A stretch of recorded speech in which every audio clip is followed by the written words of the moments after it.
episode of Double M Racing. In today's episode, we take a car from this to this. Stay tuned and enjoy the show.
So there you have it. We've got our first fender mounted on there. There's just one bolt. Goes down here on that side into the fiberglass. It's not a very strong point. That's not where all your strength comes from. It just kind of holds it over. Then you've got your top mount. That's where most of your strength comes from there. That holds it, and you can adjust that, move it side to side, kind of where you want it at. I just drill a hole. Went down below, drilled my hole from below up, and put the nut through. Called her good. And then again, you got her fastened back there at the back, and I'll probably throw one more rivet on that. But kind of want to throw a tire on there and see how that lines up on everything, because it looks a lot higher than the old one, but the old one was also pretty floppy. So I'm gonna grab a tire and see how that looks real quick.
do you think? That's starting to look like a car.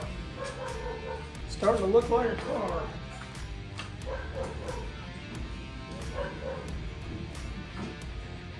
Yeah, my old one definitely come down a lot further.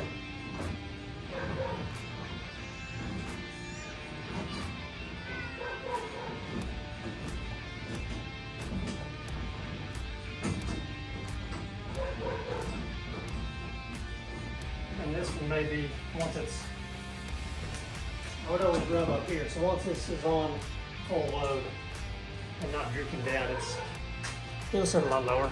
So that looks good. There's nothing special on the rear fender when it goes to mounting. Let me zoom out a little bit here. Nothing special on the rear fender when it comes to mounting.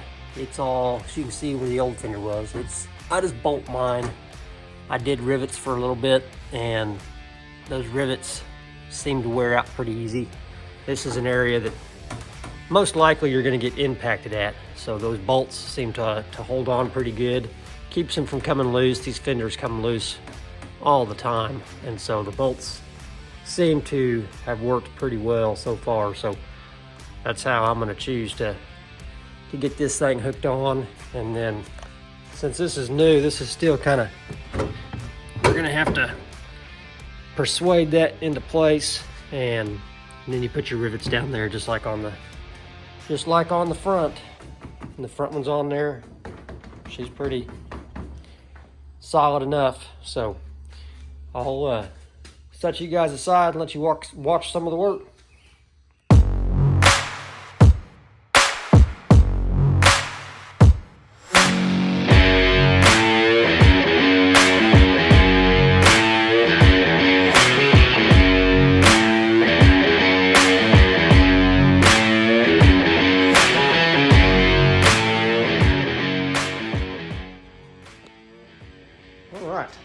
I am happy with that. It stinks not having the axle and stuff here, so I can see where the wheel's gonna sit in there, make sure it's not gonna look stupid. But at the same time, I was wanting to keep this gap back here, that squared off corner, covered up. And so I don't think I was gonna have much of an option, and it doesn't look like it's gonna look too bad. I wasn't gonna have much of an option on how to curve that. So that's how she's gonna look. And I think these rear fenders are the only kinds you can get now. So once I get the rear axle in there and the wheel back on there and make sure it just doesn't look completely ridiculous, then I'll come back in there, and you can see that area there. I'll trim the fiberglass off the body there to kind of follow the curve of the new style fender here. But it seems to come back on the body pretty good right there. The rear of it's sitting right there on top of the frame rail. I mean, it follows the curves good, but we'll just have to see when we get the rear axle in there how she turns out. Next, I'm gonna go up to the hood. Only thing I've got left up here is putting on the ring, the metal rings back on. I put those on.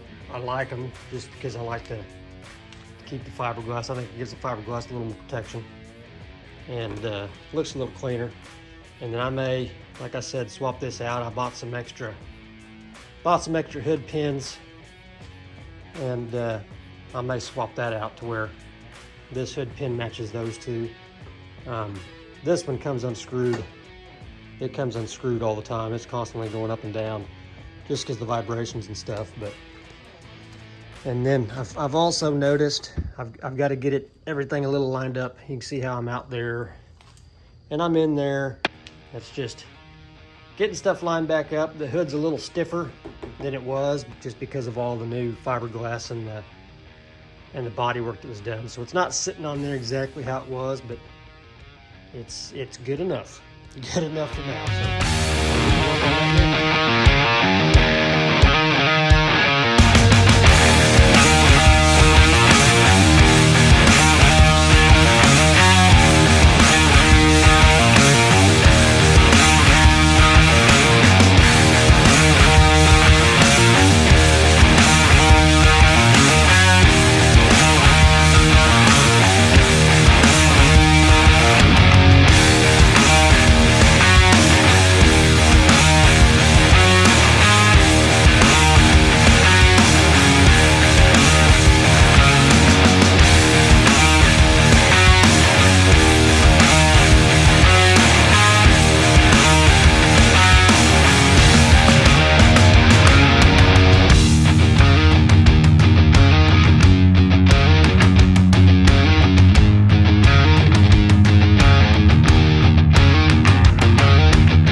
Okay, so there you have it. The hood is mounted with fresh hood pin latches and some, I don't even know what you call these things underneath them.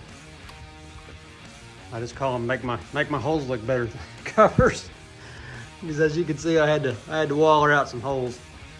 But she's back on there. She ain't going nowhere. She'll stay on there. I was able to get it lined up pretty good. I mean, it's still a little off, but none of these are ever perfect. That's gonna look just fine. So I'm gonna move on next to getting this side done. I may set you over here on time lapse so you can watch it, but it's gonna be the exact same as the other side, and then the body work and the panel stuff will be done.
All right, boys and girls, there she is. All of the fiberglass is back on. It is almostly a complete race car again. I did run out of rivets. I like to use these, this be the easy one to see, these wider head rivets instead of the little tiny, like inside of here I had to use tiny ones. Open it up so you can see the difference. Yeah, see, those are tiny head. I do like to use the bigger white head stuff on any of the body panels, and I ran out of those, so I'll get some more of those. And I've just got a couple, you know, 2 more holes there. I did put a tiny one there, so I need another one for there. And then the bodies, this is all stuff I did body work on. Actually, that's not too bad now. Everything on this side was just a little bit off, so I had to kind of bend and pry. I did wind up having just a little tiny gap right there, so I'm not going to worry about that too much. But she is on there, and as you can see on this side too, I've got excess body just because the size and the shape of the fender is completely different than the old ones. But I think it turned out good. I am pleased with it. The next thing that we've got to do in the next episode, we'll get the graphics back on. I got to go pick them up this week on the top, and then I've still got to drill the holes in the fenders. I was looking at my old ones, my old fender. I've got like half of one left out there on the scrap trailer, because the wife was like, man, that looks so much different than your old one in the front. And we were looking, and I don't know if I'm going to do this on this one or not. They came in here and cut across there and then followed this line up and cut this whole sliver out. I'm guessing to allow more air to get back in the motor to help keep it cool. This one kind of tucks it up in there a little bit more. So I don't know if I'm going to do that or not. I guess I'll run it like this for a couple races to kind of see how hot the engine gets. I mean, I don't know if it really makes that big of a difference. You're not really letting, to me, that's kind of protecting everything more. So I may leave it like that, but I can also maybe come in here and drill some small holes through there. I think that would look pretty cool. I'll have to look in the rule book and see how many holes are allowed per fender, because I believe there is a number on there that you're allowed per fender on your holes. So, but that's going to do it, guys. I appreciate you tuning in. Make sure to like, share, subscribe, and we're about ready to wrap this thing up. Well, like I said, next video we'll get numbers put on the top, and this insurance sponsorship from McCully Insurance. I should have stickers on that as well, and the names back on. And I should be able to pick the rear end up this week as well, so we'll get that. That's all the parts that's left. It's just my gear, my brake hubs, and the 2 axles. So we get those put on, plus all the rear shocks and the swedge tubes and Heims joints and stuff that go on the rear. Those all get thrown on there as well. So, but that's it. That is it. This thing is about ready to hit the track, so we're shooting for this weekend. But like I said, I appreciate you guys watching. Like, share, subscribe, and we'll catch you in the next one.